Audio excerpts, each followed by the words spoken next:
好多人都問貸款中介同銀行係唔係有勾結、有黑幕嘅呢？你聽我講完呢啲，你自己判斷一下究竟有冇。首先，銀行嘅風控系統一共係有3種嘅：純風控系統、半系統半人工同埋純人工。呢啲門道好多從業人員都唔一定知道，因為佢哋淨係識得做銷售，即係貸款中介，淨係做業務，佢又識講，佢又唔敢講喎，或者淨係做產品按揭嘅，唔中意露面嘅都唔會講。但係如果你想做銀行貸款，想提高成功率，就一定要揾啱方法，呢個先至係關鍵。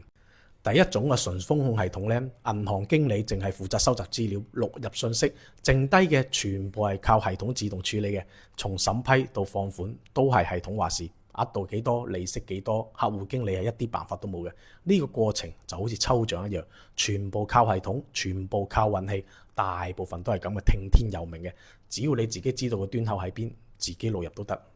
第二種半系統半人工呢，系統淨係負責錄入你嘅個人信息，係唔做審批嘅。等錄完呢個信息呢，錄完呢個徵信授權之後呢，剩低就會轉到審批人員嘅手上啦。只要你初審通過咗，接落嚟可唔可以放款，額度同埋利息係幾多，就要睇相關審批人員係點樣定啦。對於特殊情況同大額度嘅貸款呢，審批可能需要更加高級嘅審批人員，即係呢審批主管覆核或者係決策。所以呢一種產品呢，只要你過咗系統嗰關，剩低呢就要睇同你辦事嘅人有冇能力去呢個側面做翻些少嘅干預啦。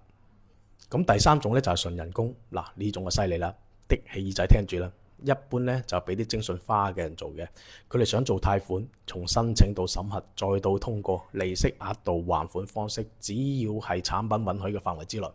一般咧係需要係白名單位嘅，行長或者相關嘅審批人員都可以決定嘅，但係佢哋必須要承擔相應嘅風險，畢竟依家嘅銀行都係責任制，邊個放嘅就由邊個負責到底，所以佢哋都唔係隨便放嘅，必須要睇你嘅綜合還款能力。萬一因為你呢單嘢造成咗損失仲要冒險，可能連份工都冇埋，咁就唔值得噶啦。嗱，聽到呢度，你應該明白到底有冇黑幕呢？其實呢啲就係所謂嘅行內門道啦。覺得有用，對你有幫助嘅，可以點個關注，我會持續分享一啲實實在在嘅嘢，講翻啲大實話俾大家聽。貸款揾到飯，包你唔使煩。